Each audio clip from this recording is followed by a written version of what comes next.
Hey guys, welcome to study deep. इस video के अंदर हम स्टेप्स पढ़ेंगे ऑफ डेटा एनालिसिस प्रोसेस।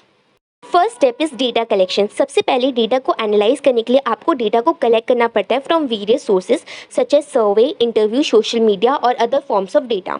अब आप इसके अंदर सबसे पहले अपने रिलेवेंट डेटा सोर्सेज को आइडेंटिफाई करोगे जहाँ से आपको डेटा को कलेक्ट करना है, एंड उसके बाद आप अपने डेटा को कलेक्ट करोगे इन अ स्ट्रक्चर्ड फॉर्मेट। अब आप जब डेटा को कलेक्ट करोगे तब आप इस चीज़ की इंश्योरिटी अपने माइंड में रखोगे कि जो आपका डेटा है वो एक्यूरेट होना चाहिए, कंप्लीट होना चाहिए एंड कंसिस्टेंट होना चाहिए जिस भी आप डेटा को कलेक्ट कर रहे हो। ठीक है। Second step is data cleaning. अब जब आपने एक बार डेटा को कलेक्ट कर लिया उसके बाद अपने डेटा को क्लीन करोगे इस चीज़ को इंश्योर करने के लिए कि आपका डेटा एक्यूरेट है, कंप्लीट है एंड कंसिस्टेंट है। अगर आपके डेटा के अंदर कोई भी एरर है तो आप उसको रिमूव करोगे, कोई भी डुप्लीकेशंस आपके डेटा के अंदर है तो आप उसको रिमूव करोगे, एंड अगर आपके डेटा के अंदर कोई भी इनकंसिस्टेंसी भी होती है तो आप उस चीज़ को भी रिमूव करोगे ताकि आप अपने डेटा को क्लीन कर सको। ठीक है। डेटा क्लीनिंग के अंदर बेसिकली आप अपने डेटा को इस तरीके से डिज़ाइन करोगी कि जो आपका डेटा है वो एनालाइज करने के लिए रेडी हो जाए।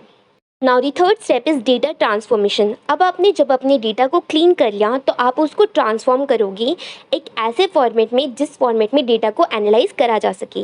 इसके अंदर बेसिकली आप अपने डेटा को कन्वर्ट करते हो एक स्ट्रक्चर्ड फॉर्मेट में ताकि वो जो डेटा है वो ईजिली एनालाइज करा जा सके। एंड डेटा ट्रांसफॉर्मेशन प्रोसेस के अंदर आप अपने डेटा को इस तरीके से डिज़ाइन करोगे ताकि जो डेटा है वो मॉडलिंग करने के लिए रेडी हो जाए, यानी कि उसका मॉडल क्रिएट करा जा सके।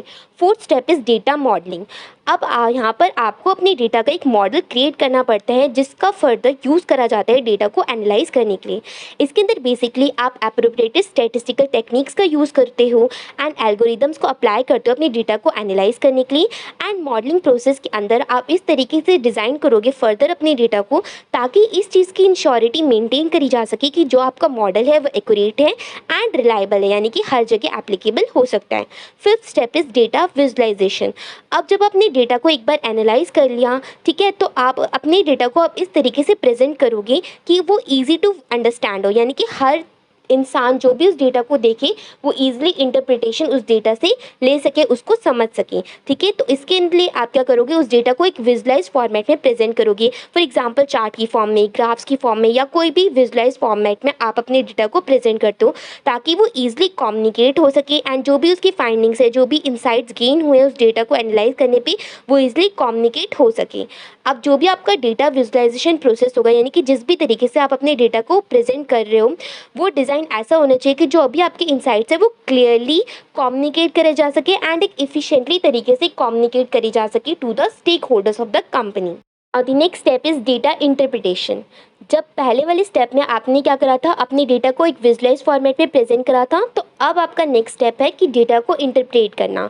अब अपने डेटा को इंटरप्रेट आप इसलिए करते हो ताकि उससे आप मीनिंगफुल इंसाइट्स को ड्रॉ कर सको।